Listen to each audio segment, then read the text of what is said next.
I have a dream. If you found out, allegedly, that Martin Luther King Jr. was involved in some wild, freaky that seems like every other you know. That my 4 little children will one day live in a nation where they will not be judged by the color of their skin, but by the content of their character. Would it change how you see him? Nope. No. Not at all. He got hit in the head with a rock. Nigga singing "We Shall Overcome." I have a dream today. It don't get any better. He said he deserves some. Yeah, he deserved whatever he wanted. He fought for us. The moral leader of our nation.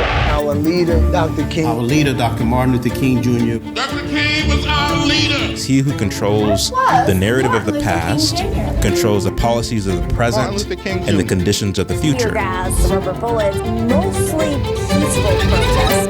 If Dr. King was about judging people by the content of their character rather than the color of their skin, should we judge King by the content of his character? Dr. King, it's been alleged that you have been slow to sever your ties with alleged communists. Stanley Levison, yeah, he's always in his ear. I mean, he wrote everything that MLK said publicly. Always in his ear. He rejected the deity of Christ, the resurrection, the virgin birth. He rejected a literal hell. Can we trust someone that appears to be faithful to a movement, but he's not faithful to his family? King's relationship with the fundamental gospel of the Bible is absolutely non-existent. Martin Luther King is the founding father for the kind of shifting, if you will, into America 2.0. And my question for anybody is, are we better for it?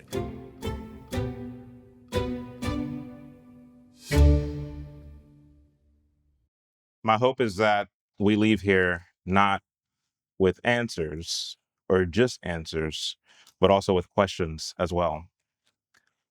Questions that cause us to go deeper into the Word of God, deeper into our faith, and deeper into history. I'm here to talk to you all about the social justice gospel in the church. Now, what is the social justice gospel? I'm sure many of you have heard the term the social gospel and social justice. So what is the social justice gospel?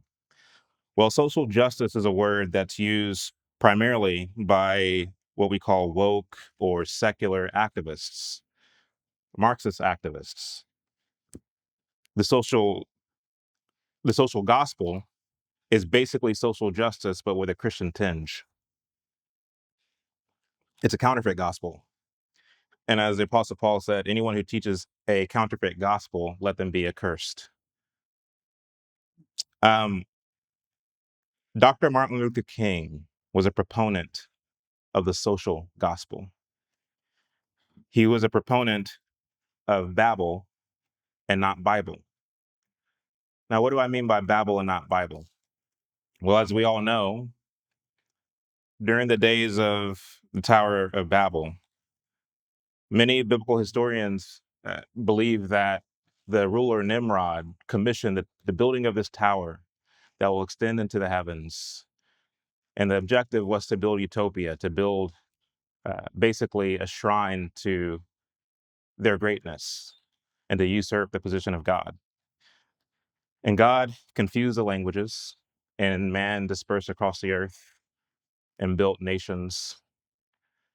But this wasn't the end, because Christ will later come and give us the only way to unify, the only means to get to heaven, not by building a tower, but rather by first descending, by putting on flesh, by living a perfect life, by preaching a perfect message, by dying for our sins, by raising from the dead, and by ascending. And in his ascension, he invites those of us who are willing to repent and to trust in him, that we might share with him in paradise. We cannot build our own societal Tower of Babels by way of politics or any other means. We can't build utopia on earth, but we are given a commission to go into the ends of the earth and to baptize in the name of the Father and the Son and the Holy Spirit, and to be exemplars of the gospel. We can't do it any other way. So before I get too heavy into the social justice gospel, I'd like to first give a quick history lesson from it. So As you all have just seen, I'm in the midst of, well, actually the latter parts of creating a docu-series. It's not a documentary, it's a docu-series called the MLK Project. And the goal is to basically get to the bottom of what was actually going on during the civil rights era, and what Martin Luther King was actually trying to do, which is quite different than what many of us have been taught in our public schools. And you can't tell this story by just jumping right into the mid 50s when they were doing the Montgomery bus boycott. You have to go back further than that.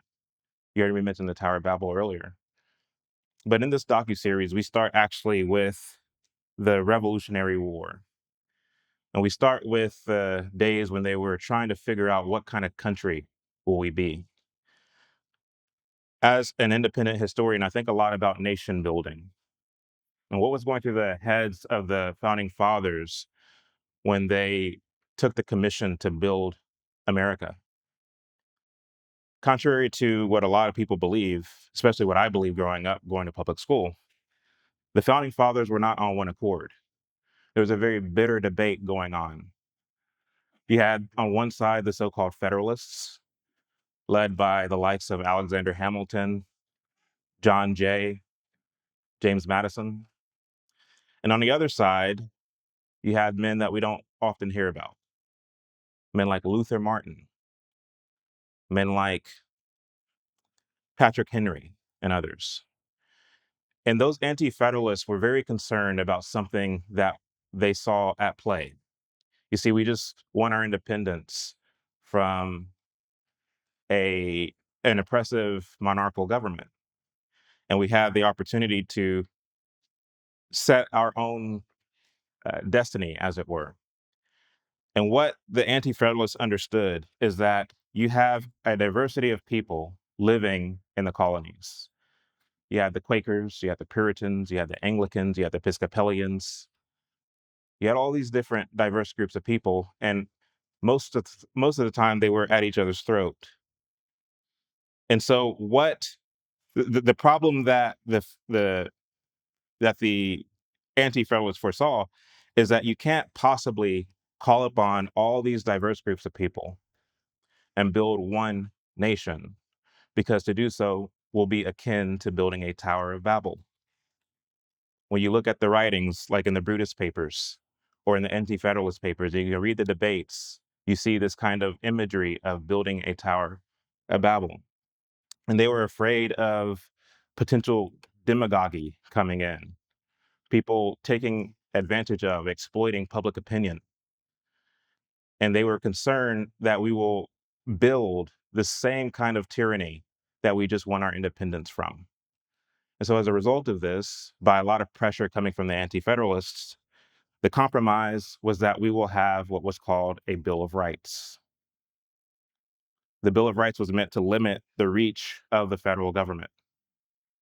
And so even though we got a ratified constitution, the score was not exactly settled. There was still this attempt to build this large, overarching, ever-powerful federal government. Around 60 years after the ratification of the Constitution, Karl Marx and Friedrich Engels would publish their book, The Communist Manifesto. And a lot of politicians here in the United States took a liking to this man, Karl Marx, who is writing for the New York Daily Tribune. He was writing about workers' grievances and revolution.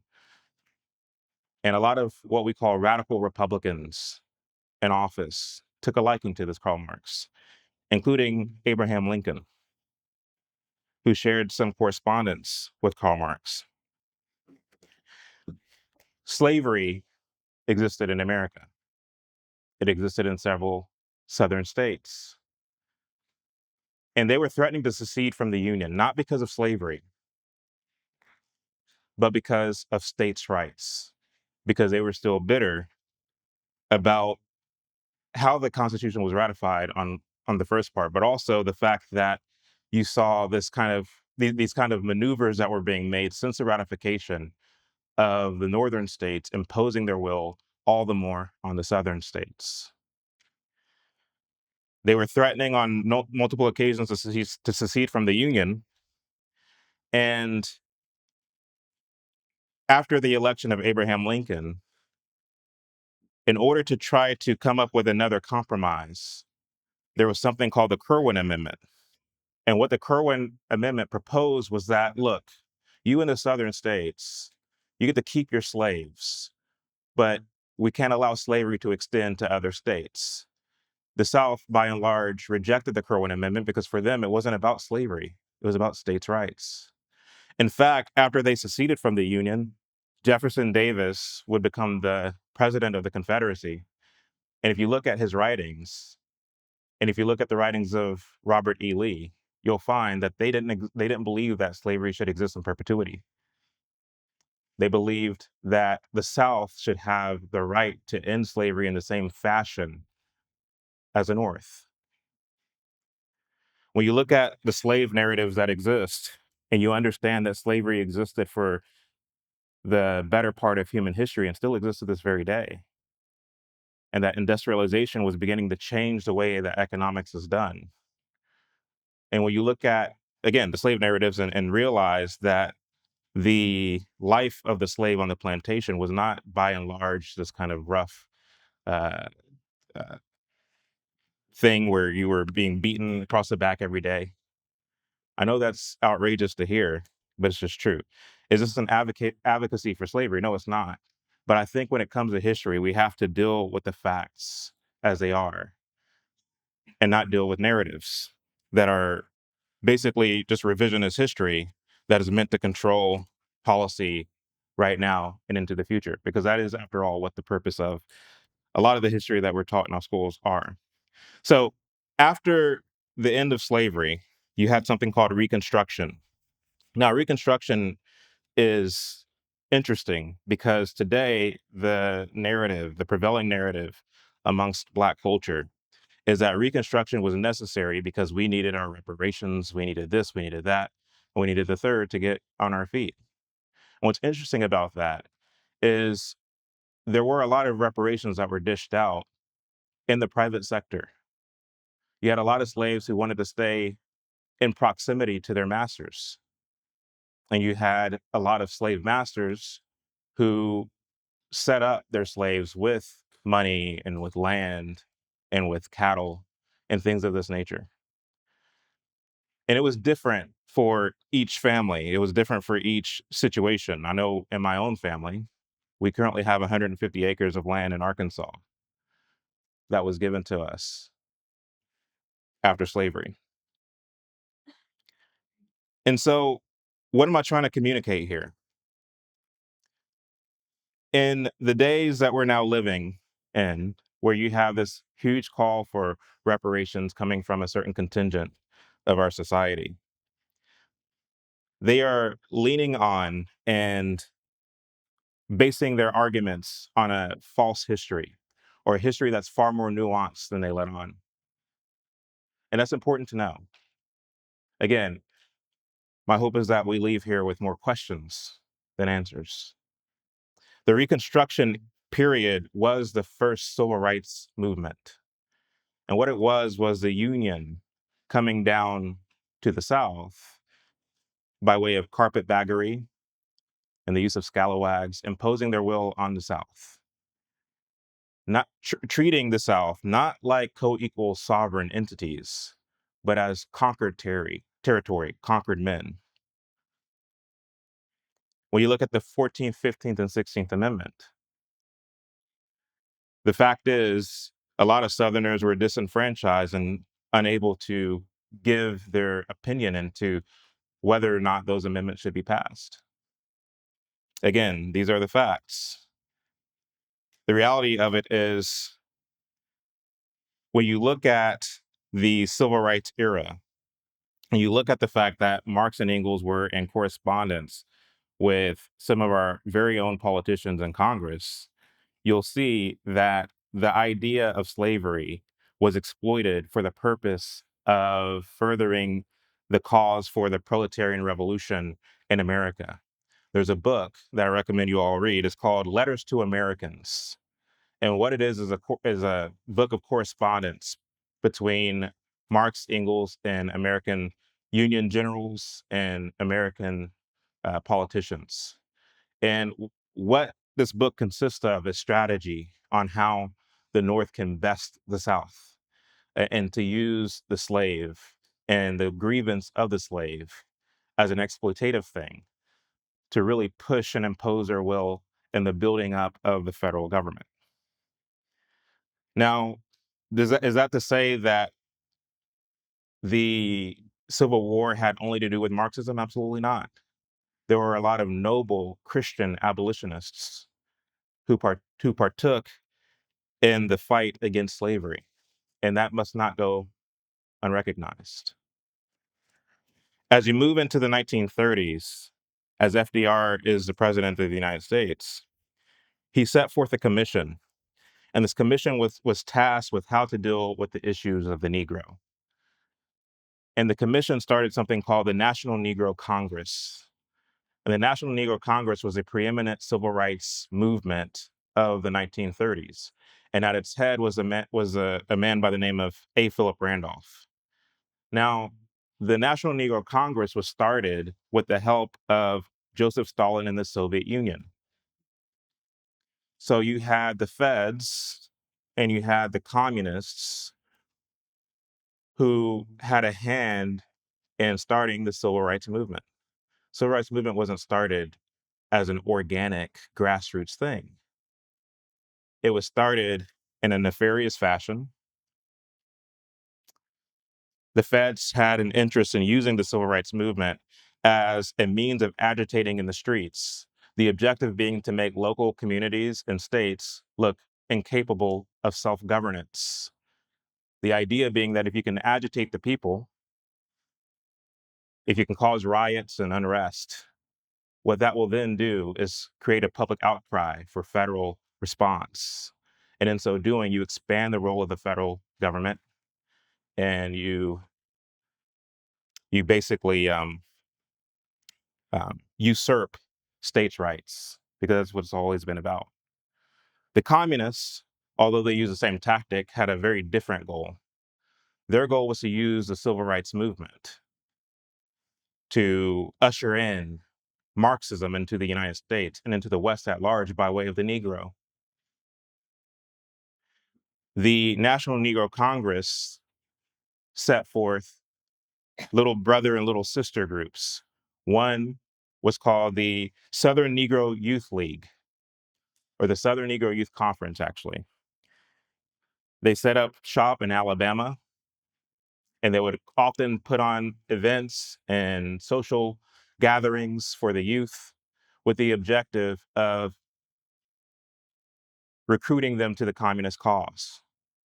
In the 1920s, 1920 to be exact, you had something called the Second Congress of the Communist International in Moscow.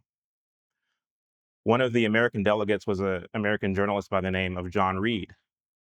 He went to this convention, and when it was his turn to speak, he spoke of the Negro problem in America.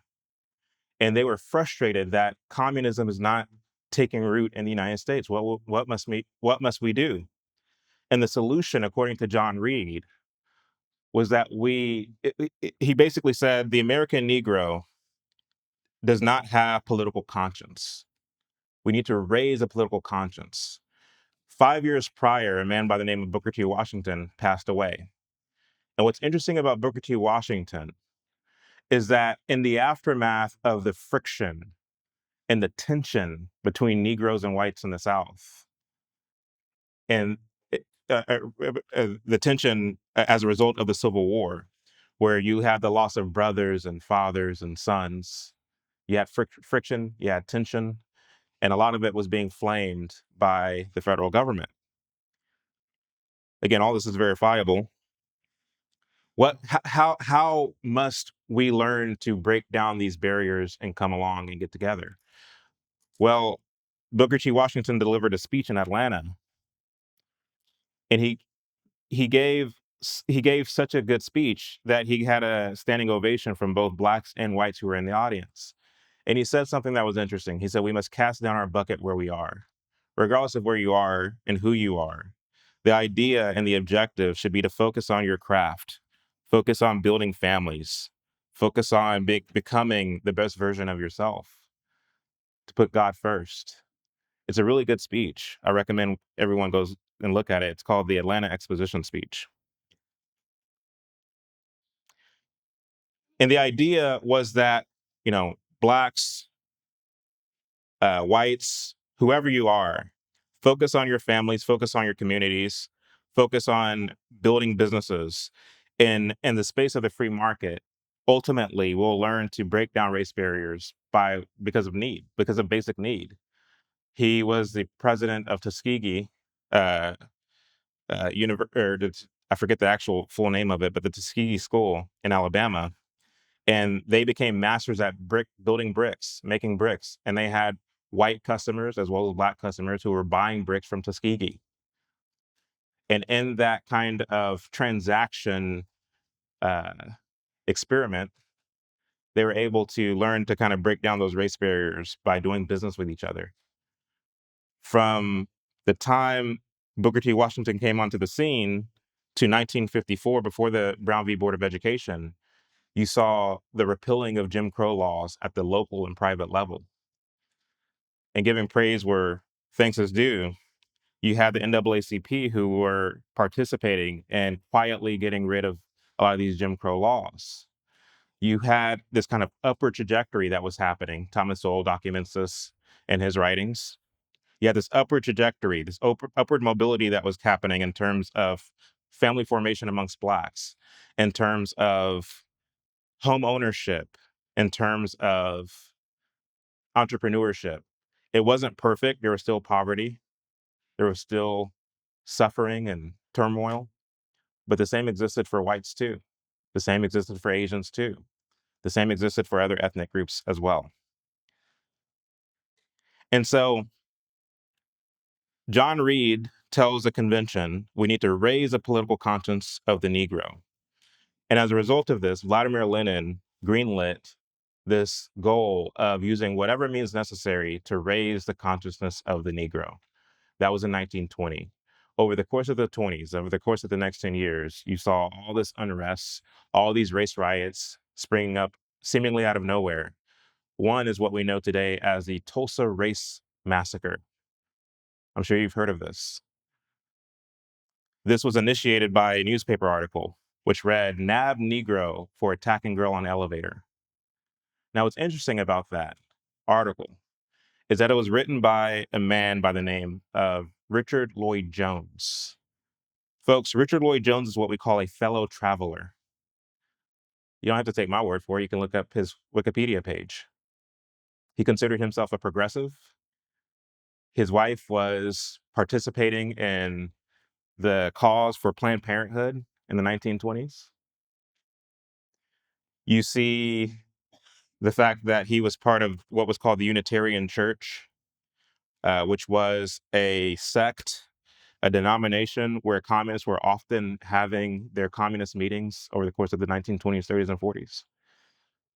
So why would this man, who's supposed to be, and not only that, he considered himself a champion for civil rights.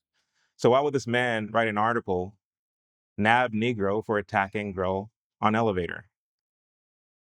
The idea was friction and tension and getting folks riled up, especially in a time when it was taboo for Negroes and whites to intermarry and to be together in that way. This caused friction. It caused tension. A white mob showed up to the jail where Dick Rowland was, who was the Negro in question, and so too did a black mob. While the white mob was invoked and provoked by the "Nab Negro for attacking girl on elevator" article, the black mob was similarly provoked by a article written by a black journalist named A.J. Smitherman, who was a member of the NAACP, who was working loosely with the Communist Party. The idea is friction and tension, to get people at each other's throats, to exploit grievances, to cause unrest.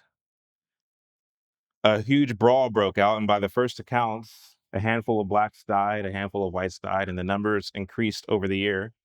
Well, the numbers for the blacks who died increased over the years, while the number of whites who died decreased over the years, depending on who you're asking. For the longest time, it's called the Tulsa Race Riot, but in recent years, we're now calling it the Tulsa Race Massacre. And that's where the story ends, according to our history books. But that's not where the story ends, according to reality. Shortly after this riot broke out, they got to work to rebuild it. In fact, it wasn't called Black Wall Street until after all this happened and transpired. There was a filmmaker by the name of Solomon Sir Jones, who was an amateur filmmaker, amateur videographer. He would go around capturing footage. And if you look at the signboards of a video that he did in 1923, you can see where it says Tulsa, Greenwood District, which is Black Wall Street. And then it's followed by images of Black business owners, of children dancing in the street, of 4th of July parades, of old people eating cake at the local cafe.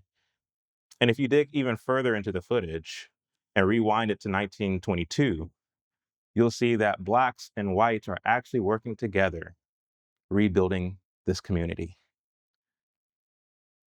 That's the part of history that we don't learn. But what we do learn is about the friction and the tension. In fact, a lot of Black activists today look at the Tulsa Race Massacre and say, that's why capitalism doesn't work for Blacks in America. Because every time we build something, here along comes white folks to burn it down and to tear it up. Friction, tension. So ultimately, the National Negro Congress, the Southern Christian or the Southern Youth League, or whatever it was called, they have all these acronyms and all these different names. It would put on a lot of religious organizations and events in the South. And these events would be frequented by one Michael King Sr. in the 1930s and the 1940s. Michael King Sr. would go to Germany in a time shortly before the rise of Hitler, and he was enamored of the 16th century theologian, the reformer, Martin Luther. He bastardized the blueprint laid forth by Martin Luther. Karl Marx would do likewise a couple of decades prior. In fact, I have here Karl Marx said of Martin Luther. I'm sorry, I'm getting my words mixed up here. But Karl Marx said of Martin Luther that Luther shattered faith and authority because he restored the authority of faith. He turned priests into laymen because he turned laymen into priests. He freed man from outer religiosity because he made religiosity the inner man. He freed the body from chains because he enchained the heart. But listen to this.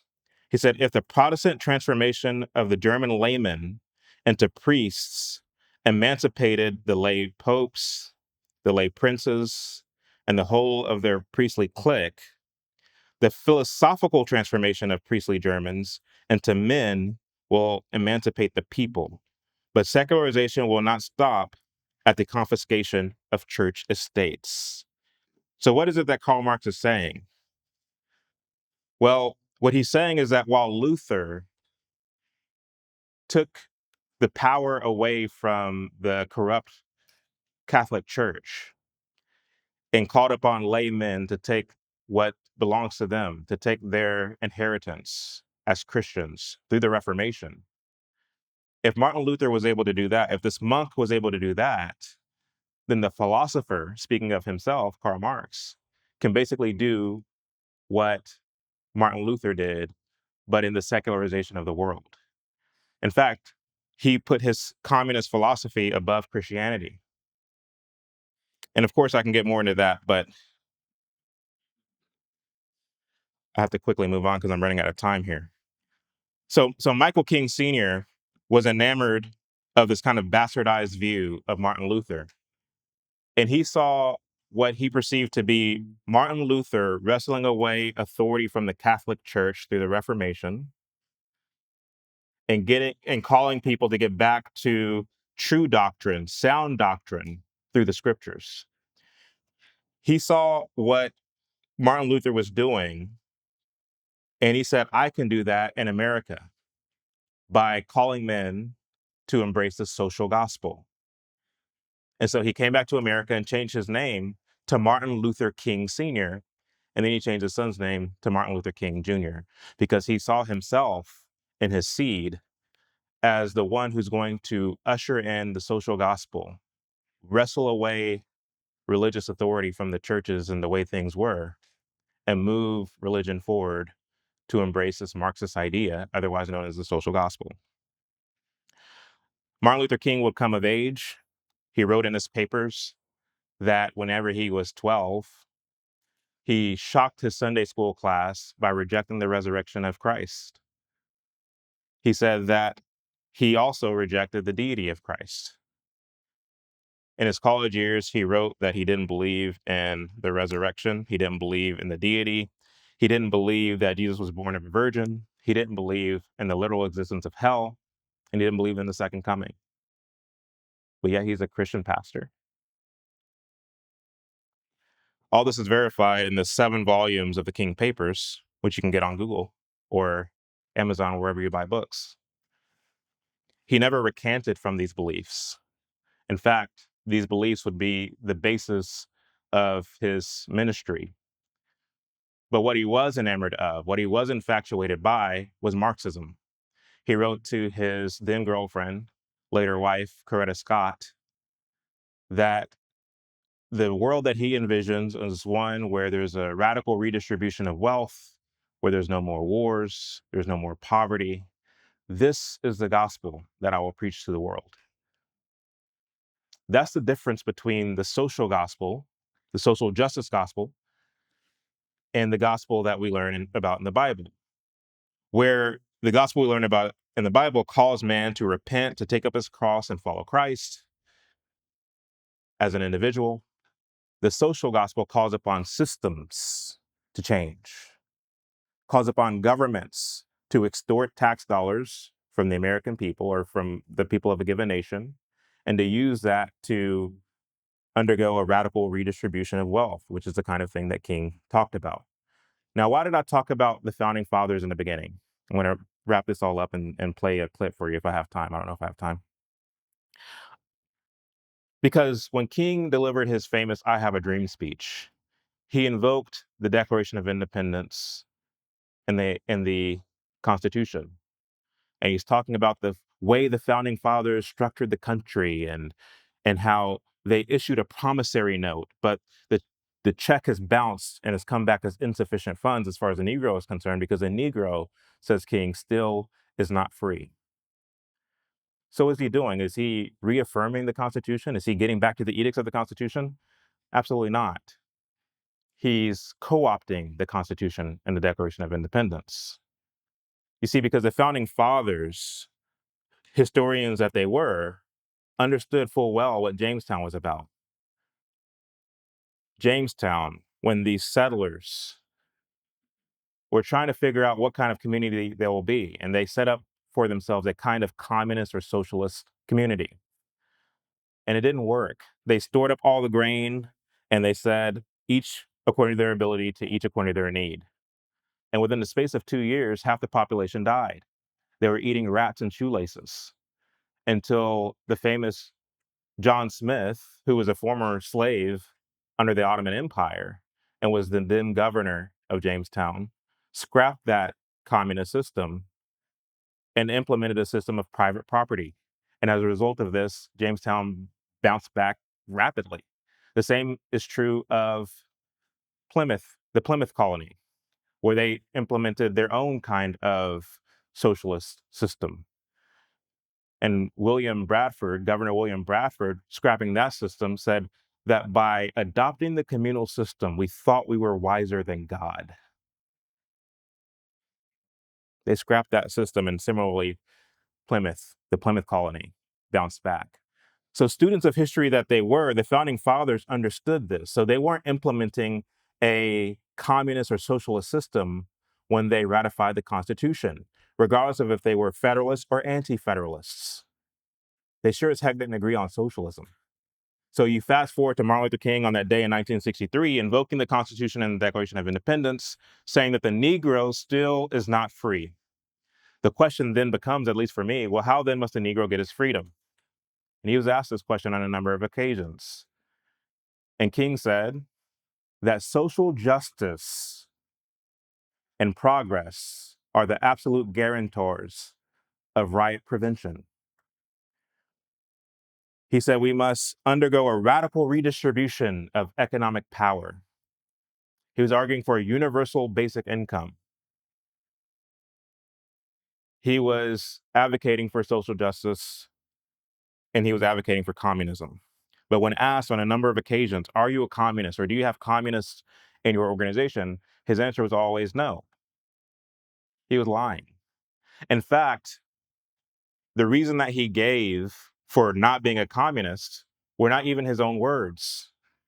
They were the words of one Robert J. McCracken, who wrote a book in 1951 called Questions People Ask. Reverend Robert J. McCracken. So King lifted the words of Robert J. McCracken, made them his own, and used that as his reason for denying communism, which begs the question, at least for me, if you're going to renounce communism or denounce communism, why not use your own words to do so if you do feel that so strongly about it? But when you look at his organization, the Southern Christian Leadership Conference, which was the brainchild of his handler, Stanley Levison, who was the number one financier for the Communist Party, who commissioned James Jackson, who was a communist strategist and communist functionary, to staff the Southern Christian Leadership Conference with Marxist ministers who infiltrated Catholic and Protestant seminaries and churches as early as the 1930s. You'll begin to realize that King was actually a fraud. And I say that not to be sensational. I say that not to be divisive. I say it because it's true. So what then must we do? Well, we must worship God and not man. That's what we must do. If we want to look to a symbol or a figure of how we must treat each other as men, as brothers, we must look to none other than Christ. He alone has the words of eternal life. It's only the name of Christ that is given to us that we must be saved by. There is no other name. There is no other way. The social gospel won't save. Only the gospel saves. So anyway, I have a little movie that I'm making, a little docuseries that I'm making. It's called The MLK Project, where all this information is available for all. And additionally, I understand a lot of what I'm saying may be hard to take in and consider. But when we release this film, we're also going to be releasing subsequently an index of citations and references on our website where you can go and cross-reference and check the facts on this information. Again, my hope is that we don't leave here with answers, but that we leave here with more questions, and that the hunger of having those questions answered will lead us deeper into our Bibles, deeper into our faith, and deeper into history, because we are called as Christians to test every spirit to see if it's of God. Thank you. At this time, I have the honor to present to you the moral leader of our nation, Dr. Martin Luther King, Jr. It was sort of something that you were caught up in a storm. You know, you walked out one day and the wind was blowing and the rain was coming down and everybody around you was talking about the movement.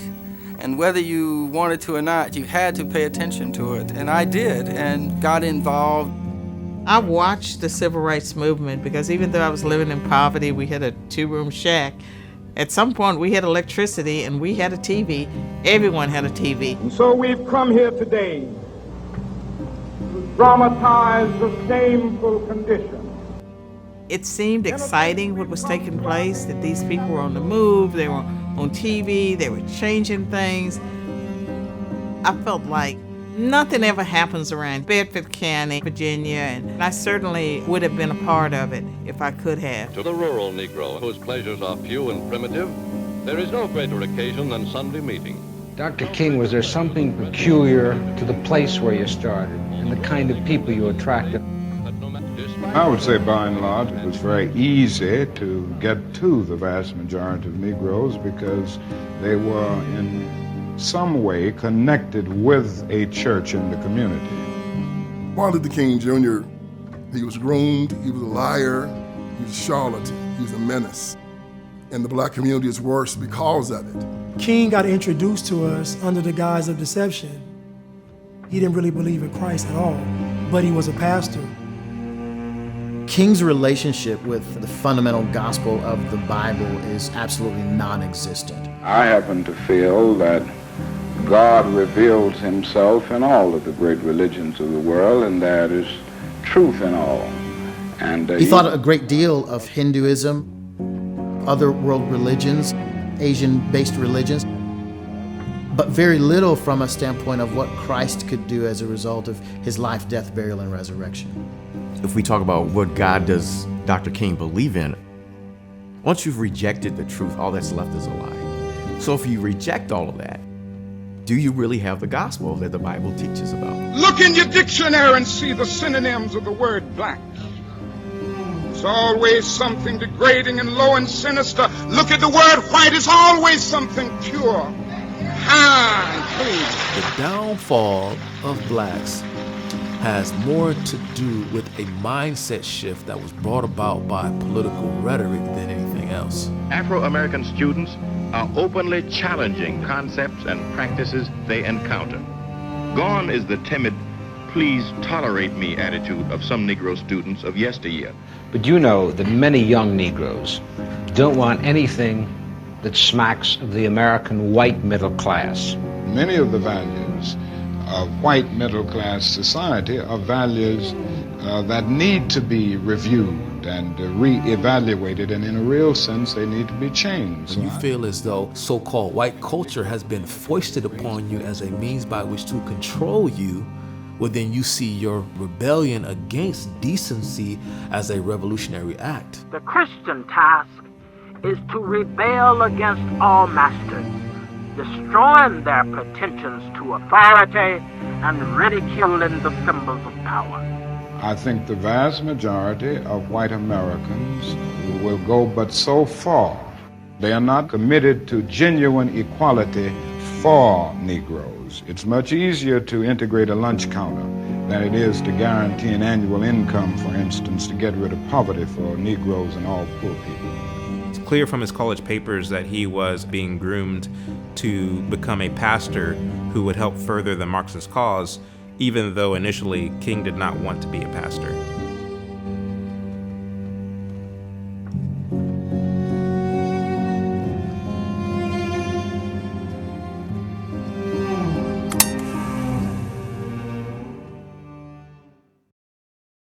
Thank you for your presentation. You turned me and my belief in Martin Luther King upside down. I grew up in East St. Louis, Illinois, where I was a minority. And during the time of Martin Luther King talking, I never heard anybody speak against him, that he was a communist or anything. Was he so involved and so dynamic that nobody was wanting to speak against him?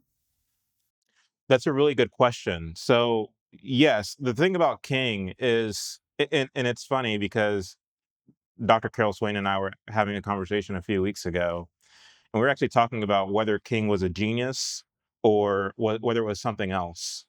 And the reality of it is, it was something else. King had a photographic memory.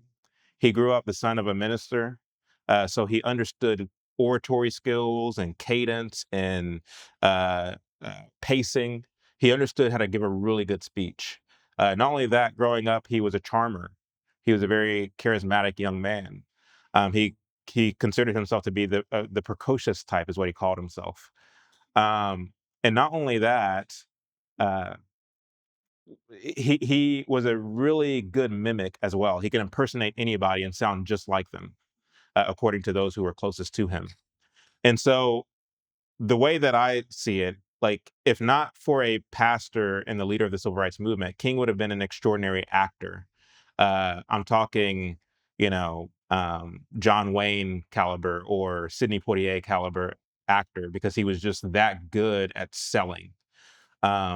And then too, he was a true believer in Marxism, but he understood, after having gone to Crozer Theological Seminary, and then subsequently to Boston University, how to mask his Marxist sensibilities through the social gospel, which was popularized at the turn of the 20th century by a so-called theologian by the name of Walter Rauschenbusch, who wrote a book called Christianity and the Social Crisis. After that book was published, they began teaching it in a lot of liberal seminaries. And in fact, if you look at the work of Bella Dodd, she wrote a book called School of Darkness, or if you look at the writings of Fulton Sheen, you can see that the Marxists were hell bent on infiltrating the institutions, infiltrating the seminaries and the churches, for the purpose of taking what they saw as a captive audience in the church, and bastardizing the message in such a way that you're employing and mobilizing the body for the purpose of building, with Christian hands, this kind of Tower of Babel 2.0, if that makes sense. And so that's my long, whimsical way of answering your question. That it was the thing about it is that King was helped a lot by and aided a lot by the press at the time. And the press made it their duty to make King look larger than life. It's interesting because there's a man by the name of Joseph H. Jackson, who was more popular than King in the 1960s.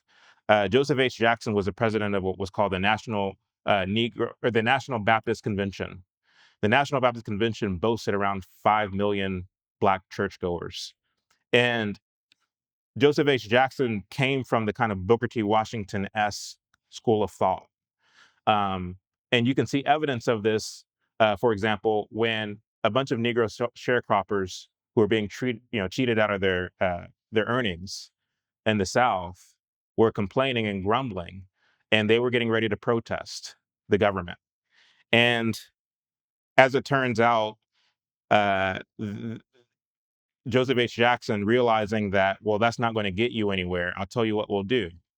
The National Baptist Convention is going to buy 400 acres of farmland in Tennessee, and you're able to work that farmland for free, rent-free, pocketing the money from your earnings, so that way you can then go out and buy your own farmland, so you're not beholden to a landlord. So these are the kind of practical things that Joseph H. Jackson would do. And he was the president of the National Baptist Convention. Martin Luther King and his contingent wanted to remove Jackson from the presidency of the convention and set up a man by the name of Gardner C. Taylor, who was a veteran minister in the convention who believed in the social gospel instead of the real gospel. The idea was to set Gardner Taylor up as a president so that Martin Luther King can come in after him, as a young man and succeed him as a president. The church community overwhelmingly supported Jackson. He won in a landslide. Upset about the results of this election and demanding a roll call, King's contingent rushed into the convention, rushed the stage, and there was a kerfuffle on the stage. A man by the name of A.G. Wright, a minister out of Michigan, fell off the stage, cracked his head, and died. As a result of this, committee voted King and his contingent out of the convention. They removed him from the convention. They would go on to start what was called the Progressive National Baptist Convention, which still exists today. This convention is an advocate of LGBT rights. They are a advocate of abortion and the whole nine. It's a apostate organization. So that is a kind of trail that king unfortunately left behind him. So he was fully aware of what he was doing. Joseph H. Jackson today is relegated to a footnote. Nobody knows who he is. Nobody knows the name. But you can read about him on pages like Wikipedia and then read about what I'm telling you right now.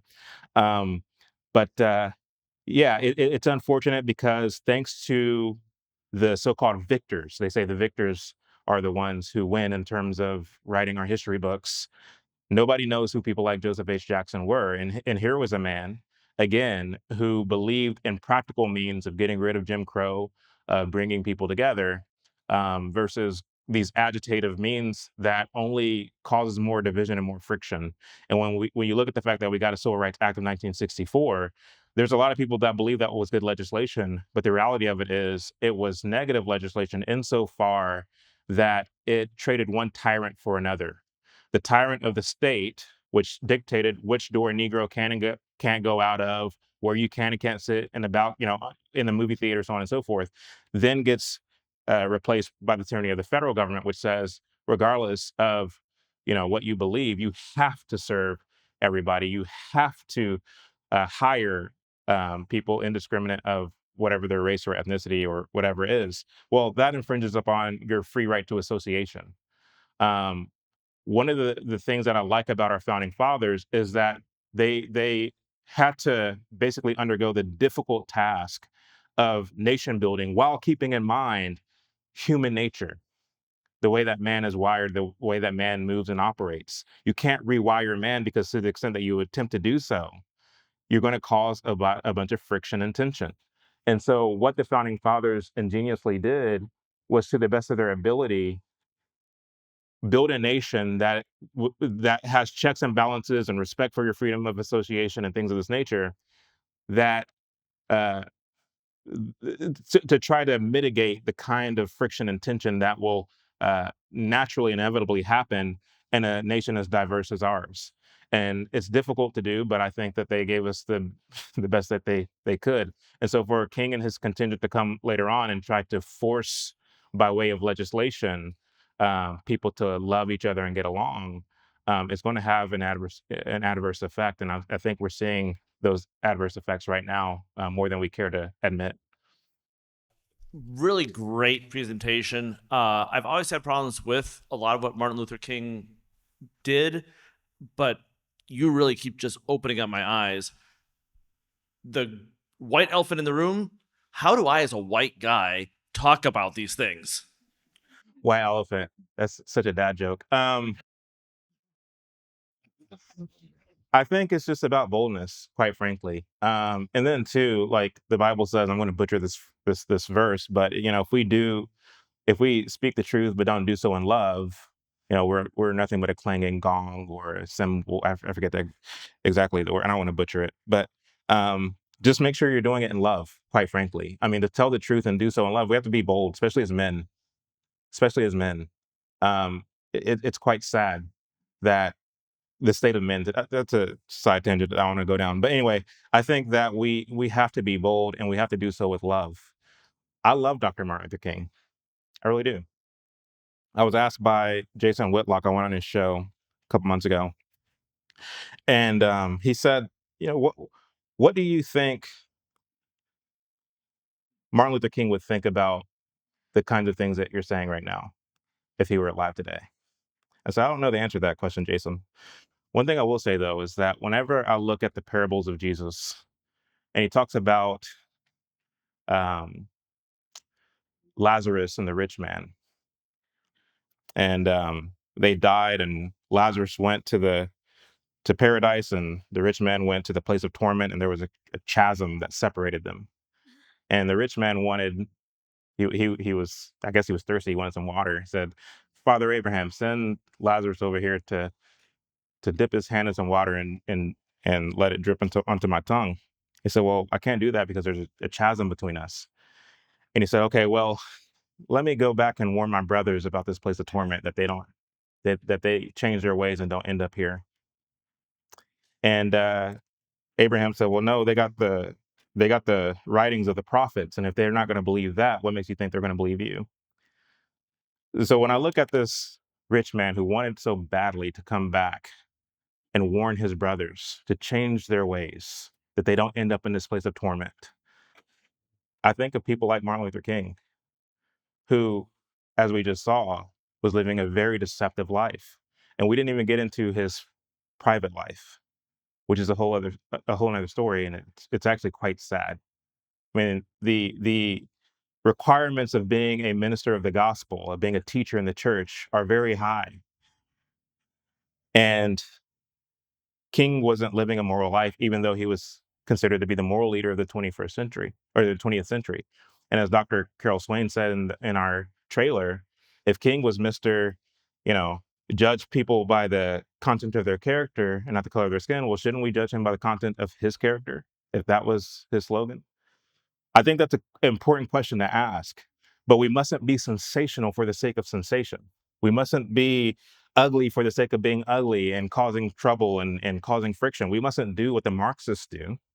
I believe that we can tell the truth and do so with love. Thank you for your presentation. The Mid-South District has been looking at the nuclear traditional family.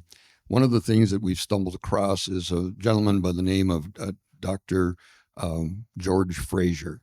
And one of his statements is that the economic disequity that is being experienced in the African American community in America is because of the lower marriage rate among the African American people, and it's startling information to take a look at that.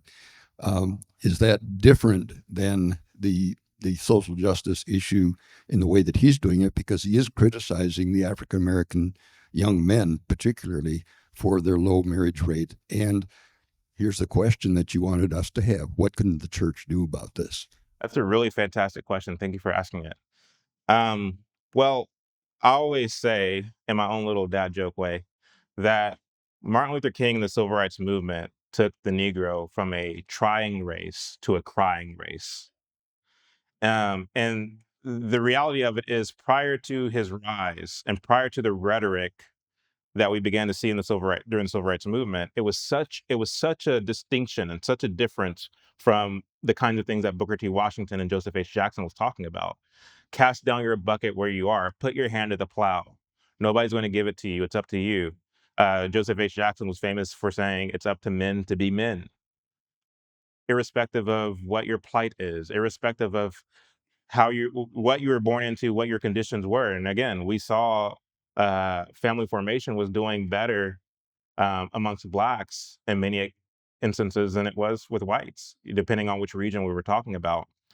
And so family formation was part and parcel of, I would say, American culture, but you saw it especially amongst Blacks. But as King would come along and he would talk about, the man in the MSNBC or NBC rather interview in 1967, I believe it was, he was standing behind the Ebenezer pulpit, and he was asked about these kinds of things. And he would say that, well, men can't be men because of housing conditions and because of this and because of that. And so he was giving every excuse as to why men can't be men. Think about how embittering that is. Think about how deflating that is as a young Black man to turn on the television and you see the person who is supposed to be the moral leader of our nation, who you're told is the leader of the Negro, telling you that men can't be men because of X, Y, and Z. As you move into the 70s, the age of indulgence, I call it, you have not only the Black militant movement that succeeded the civil rights movement, you also have second wave feminism, you have gay liberation, which would later become the LGBT movement, you have free love, you have the hippie movement, you have a lot of these things that are going on, which is basically the baby boomers who are coming of age rebelling against their parents' generation, rebelling against the adult society. And as a result of this, you see a decrease in marriage rates. You see, and this was already happening. I mean, Daniel Patrick Moynihan wrote about it, this trend, and he saw it in the 1950s, or the mid 50s, this kind of downward trajectory that was happening, which is around the same time that King was kind of coming at the scene. I'm not laying it all at the feet of King. I'm just saying that this rhetoric, this kind of shift in mindset, I think doesn't get as much attention paid to it as it ought to. If you're talking to Black liberals, they blame it on systemic racism. Talking to Black conservatives, they blame it on LBJ and the Great Society. Now, I tend to agree more with the conservative contingent than the leftist contingent. However, when it comes to LBJ and the Great Society, King was actually far more radical than LBJ. LBJ's Great Society did a lot of negative things in terms of social welfare, but King didn't believe that it went far enough. So he started what was called the Poor People's Campaign, which was meant to go further than the war on poverty. And so we let our hands off the proverbial plow, and we picked up the picket signs because we believe that those picket signs will get us the liberation we so desperately needed. We were interested in revolution as opposed to reformation. Reformation takes hard work, but in that hard work, there's a character building component. Whereas with your revolution, your sudden uprising is unsustainable and it will implode. You might get the facade of progress, but that progress will soon implode. And we're starting to see it. I mean, Dr. Carol Swain wrote about something similar, I think in 2005, where she saw the writing on the wall as this kind of emerging kind of fight back that we're seeing amongst, certain white folks. Because to the extent that you instill this kind of spirit of being a protected class into Blacks by way of the civil rights movement, what we saw happen as a result of this, in my opinion, I don't want to speak for anyone, but in my opinion, what we saw as a result of becoming a protected class by way of the civil rights movement is this kind of smug disposition amongst many Blacks, this kind of uh, uh, freedom to be openly racist, which we see in a lot of instances today among many Blacks. This kind of race paranoia, seeing racism where there is no racism, I think is one of the results. And for a long period of time, many whites have been in a mode of flight, walking on eggshells around Blacks so as not to defend. But now you're seeing a certain contingent of whites moving into an age of fight. They've had enough. And so you see people, some white people being openly racist, and especially if you're spending your time on X and places like that. I feel like I'm off on a tangent now, but anyway, this your question really got all my my nerves going. But yeah, I mean, I think that the issue that we saw with Blacks in terms of being on this kind of upward trajectory, and then around the time of the civil rights movement plateauing, and then going on this rapid decline, is a result of a changing of the culture that exists not only amongst Blacks, we see it amongst whites too. But I think what we saw with the Black culture and the Black community was kind of the writing of the wall with what we would later see in America writ large. Anyway, so I have some papers that, if you're interested in either buying a pre-order of the DVD, we're still trying to raise money to finish it. The MLK Project, the docuseries. If you're interested, I would love to share that with you all. You mentioned the Hegelian dialectic, and around the turn of the 20th century in Germany and Europe, there's a style of ideology called dialectical theology, which was a historically critical view of Christianity, that is to say, calling into doubt the historicity of the events in the Bible. And it seems to have, a lot of overlap with what you were presenting. Some of the big names in this are Karl Barth and Dietrich Bonhoeffer. Did you see any kind of ideological ancestry here, a crossover inspiration in Martin Luther King's works and the things around him with that? Is that something you ran into? Yeah. I mean, I did, and that's a whole story in itself. What was interesting, and hopefully this doesn't deviate too far from your question, but whenever a lot of people don't realize this, but Marx and Engels were actually contemporaries of Charles Spurgeon. They lived in London at the same time. Charles Darwin also lived in London at the same time as these men. And so at the same time that On the Origin of the Species is being published, the Communist Manifesto is being published, and you have Charles Spurgeon preaching the gospel at the Metropolitan Tabernacle there in London. And Spurgeon was hated by these men, as you can imagine. In fact, there was this game called Confessions that they would play in London in the middle part of the 19th century. And basically what it was a youngster would make a questionnaire and they would ask their friend questions from that questionnaire and they would jot down what the answer was. Karl Marx's daughter, Jenny Marx, did one for Friedrich Engels. And the answer to the question of the character you hate the most in this world, Engels put one word: Spurgeon. The reason he hated Spurgeon is because Marx and Engels wanted desperately to galvanize, to mobilize the urban poor. And Spurgeon was preaching the gospel, attracting people by the thousands from the urban poor to the very wealthy. And people were repenting and being born again. And so Marx and Engels had a very big problem with this. As you get into the latter part of the 19th century, they were trying to come up with more ways to try to get rid of this hurdle known as the gospel, to try to infiltrate it, to try to be. You had some who were very hostile in their attacking of Christianity, but by the time you get to the 1930s, under Earl Browder, who was a leader of the Communist Party in those days, they figured out that the best way to jump this hurdle is to infiltrate it and to implode it from within. And so as the decades pass, you get closer and closer to Martin Luther King, they would figure out more better ways to do just that. But Walter Rauschenbusch, he was a theologian out of Hell's Kitchen, New York, and he took a trip to London. And when he visited London, he was enamored of something called the Fabian Society. I'm sure you heard of the Fabian Society. And what he liked about the Fabian Society is that the Fabian Society was made up of intellectuals and elitists who agreed with Marx and agreed with Engels in terms of their identifying the issue and identifying the solution. Where they disagreed with Marx and Engels was on the basis of a fast-paced revolution. This kind of workers of the world unite, stand up and unite.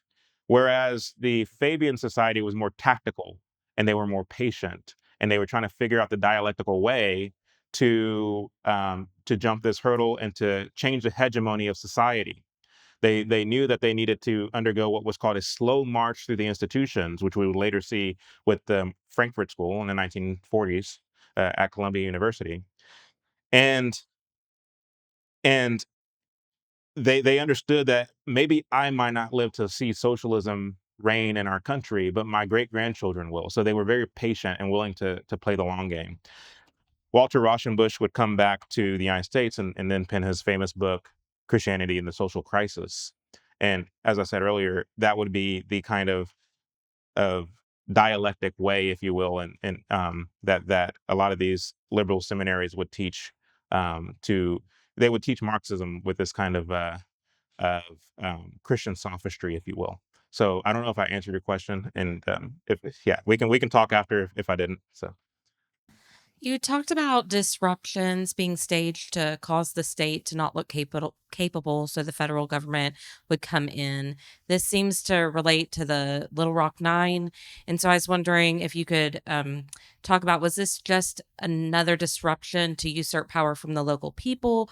Or is there a communist agenda to infiltrate our schools in particular with this event? You all ask very good questions.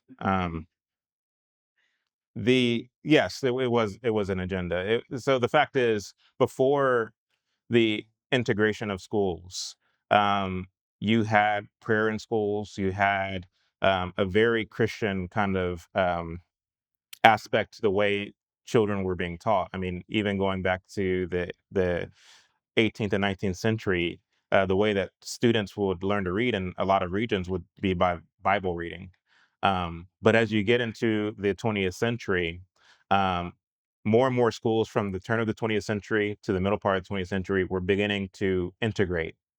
We're beginning to desegregate. This wasn't happening as a widespread thing, but it was happening in little pockets of the country.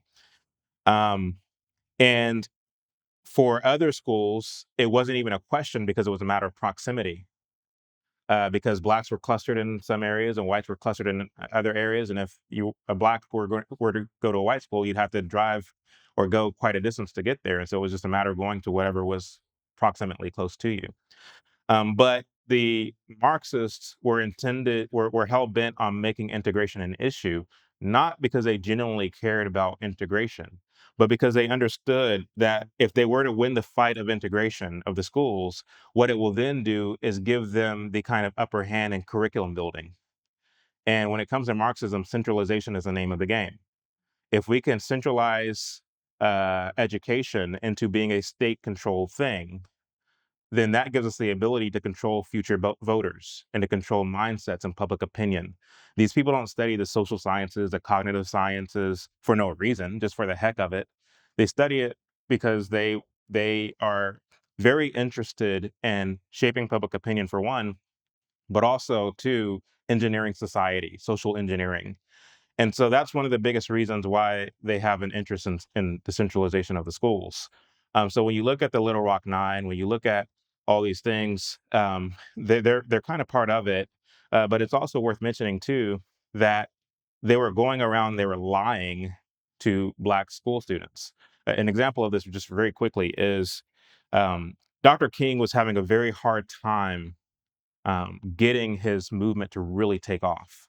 And he would go around to different places that Stanley Levison was identifying, go to this place, go to that place. And they weren't able to make anything shake. For example, they went to Albany, Georgia, and they wanted to have a school integration kind of protest. But the police chief, understanding how Marxism works, understanding how agitation works, said, look, Martin Luther King and his contingent, they're going to come into our city and they're going to try to pull kids out of school and do a protest.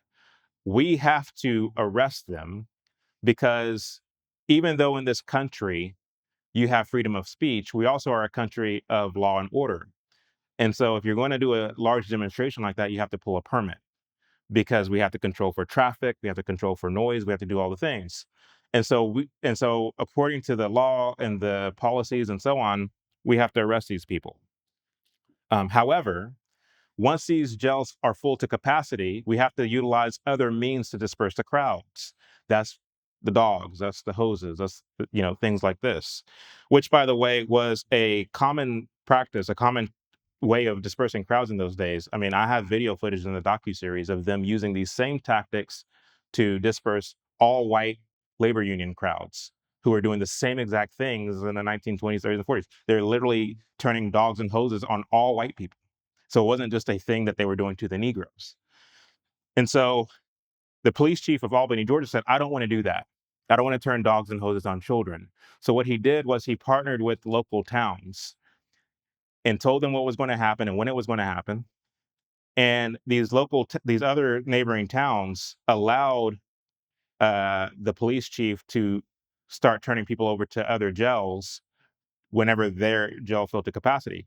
Well, apparently Bull Connor in Birmingham didn't get the message, didn't get the memo, because they went over to Birmingham, they pulled the kids out of school, and they would do so by telling a lot of the kids in Birmingham, they weren't really perplexed or anything by school, segregation or anything like that. By their own admission, I went through the files, I went through their reports and things of this nature. But what would happen was James Bevel, who worked for Dr. King, was allowed to go into the schools and show them propaganda videos to embitter them and enrage them so that they would be all the more enthusiastic to join the march. Another thing that they would do is tell the students that the reason why you have the hand-me-down books and the mismatched uniforms is because the whites administrators don't want you to have what they have. When the reality is, I looked into this too, and what you'll find is that in a lot of these states, like in Massachusetts, for example, and this is also true in Birmingham, the black schools were actually getting more funding than the white schools. They were getting 70% of the funds that were allocated to schools, and the white schools are only getting 30%. The problem is that in some circumstances, the Negro school administrators were misappropriating the funds. And in other circumstances, and I think this is true, I think the latter part of this is more true than the former, depending on which schools we were talking about, you had Black school administrators who were just more thrifty. They wanted the money to stretch longer. And so rather than buying new books and uniforms, they would repurpose books and uniforms from the other schools. And so it wasn't a matter of, we're just going to give you hand-me-down books. They were trying to make the money like last longer and stretch it so that but Bevel and his contingent in King, they didn't care about that. All they cared about was using these kind of issues to say they don't care about you, and that's why they give you the hand-me-downs books and things of this nature. The idea being to get these kids into the street. And so that worked like a charm. That's where you get the dogs. That's where you get the hoses. That's where you get the batons. And all of this went around the world by way of television and newspaper articles. And that's whenever John F. Kennedy introduced the civil rights legislation in 1963, shortly before his assassination. Now, as it turns out, the civil rights legislation was already on John F. Kennedy's desk. He just didn't want to introduce it yet. And the reason why he didn't want to introduce it yet was because there was a bitter debate going on in Congress over states' rights versus federal authority. And both sides of the debate had equal weight because they were both making very good points, just like they were during the ratification of the Constitution. But once you saw the dogs and the hoses, it was a lost fight for those arguing for states' rights, because now the states look incapable of self-governance. How dare Bull Connor do this? Even though, never mind, they tried it 15 different times in 15 different cities, but all it took was that one. Because to the extent that you can put that imagery out there, the public wants now for something to be done. Look at George Floyd, 2020.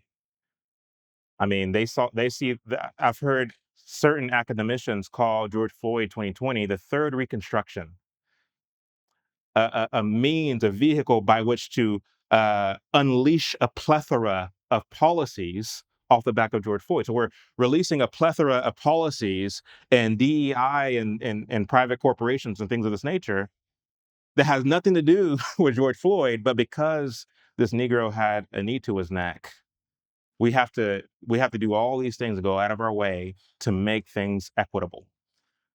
So according to them, after slavery is the first Reconstruction, King is a second Reconstruction, George Floyd is the third Reconstruction. It's all about friction and tension. Well, Sorry the for more these things long-winded answers, change, by the the way. more they remain the same. And you see the same tactics being carried out today, George Floyd, all of that. And the reason I'm standing up here today is because Chad can't say these things, or he hasn't. The tremendous cost that he has paid just to get this far. And I can tell you that after Uncle Tom 2, I was in Uncle Tom 1, Uncle Tom 2, most, if not all, the Black conservatives my age were against this project. And we felt that, King was all we had to bring us together. We knew he had all of these flaws, but is this the right time to reveal this information? And I realized at one point that for me, I was one of the ones that talked Chad into delay the project some, is that it was my own fear as far as what happens, if you take away King. But I came to the realization that truth, we need truth. And it's going to be some growing pains, and I don't know what will happen if the bill actually gets out, in the sense that there's so many people trying to suppress it already, and that Chad doesn't have the kind of support that he needs. And so if you believe in truth and you want to help Chad to be able to make this truth available to the world, then he needs your support. Thank you. Thank you all.